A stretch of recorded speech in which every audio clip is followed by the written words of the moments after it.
G'day everybody, welcome back to another episode of Crafted by Tim. Today we're going to be making a knife out of this piece of steel, which is actually still quite hot. I should probably put it down. Ow, great way to start this video. Anyway, so this is a piece of an old car spring. I'm holding the cooler end, and I just did that thing. We gotta stop doing that. I wanted to make a knife out of this. Now, as it's coming into summer, currently it is the 27th of October. I don't expect this project to be done before out before the 10th of November, so by then forging season is over. Basically, I can't do any more forging after that because it's just too hot. I wanted to make one last knife, one for the road, sort of, and we're going to be using this cast ring. But yeah, I just wanted to get one last one done, and hopefully this will be sort of the pinnacle of my knife making for this year. Next year, I'll start off again with a very basic knife, and then I'll start to get back into the swing of things, and hopefully by the end of next year, I'll be able to do one that's even better than the one that I do at the end of this year's forging season. We're going to jump straight into this. For you, this is going to be like right now. For me, it's actually going to be in a few days because it's actually pretty hot today. Probably Thursday. Alright, I'll catch you then.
So, it's all finished up, and let me tell you, this timber looks amazing. It is the coolest looking timber that I've ever used, and it's got a really nice shimmer to it. The knife itself turned out pretty good. I'm actually really happy with the size. The weight it's got a little bit more weight than I would have hoped.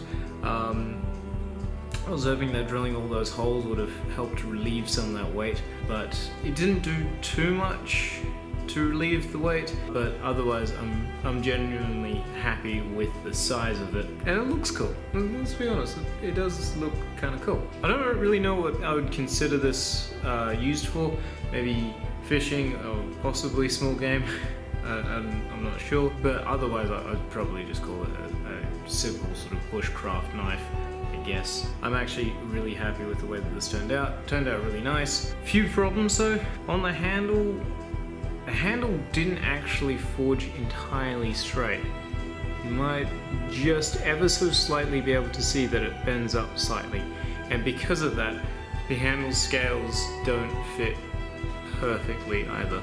Yeah, you can see that there's a tiny little bit of gap there that I had to fill with the epoxy, which is why I wanted to try and do that epoxy color matching. Aside from that, everything else turned out really nicely until the end, where I just had a little bit of a slip with the grinder just there. You can see that. And that's a bit unfortunate, but otherwise the knife turned out really well. Really happy with the scales, really happy with the general shape of the knife, and although the weight is a bit much, I'm pretty happy with the weight as well. That's going to probably be the last knife of the season. It's a nice day for forging today, but I'm not going to be lighting the forge, I don't think, until end of May next year. So I hope you guys enjoyed this forging season, and don't forget to subscribe so you can stick around till the next forging season. And I actually really like the idea of doing this sort of thing. I want to do one knife to begin the season and one knife to end it, and just see how much I've learned, how much I've changed, and how much I've gotten better or worse at knife making. I will try and keep up to date a little bit more with blacksmithing next year, and try and make things a little bit more often. But otherwise, I hope you guys enjoyed this video. It was a lot of fun to do. What do you guys think of this video format? Do you like it better than me explaining each individual step, like in my other videos? Leave a comment. But otherwise, hope you guys enjoyed the video. Stick around for more woodworking projects and leatherworking projects over the next few months. I'll catch you guys in the next episode. Remember to stay safe, happy crafting, and as always, cheers.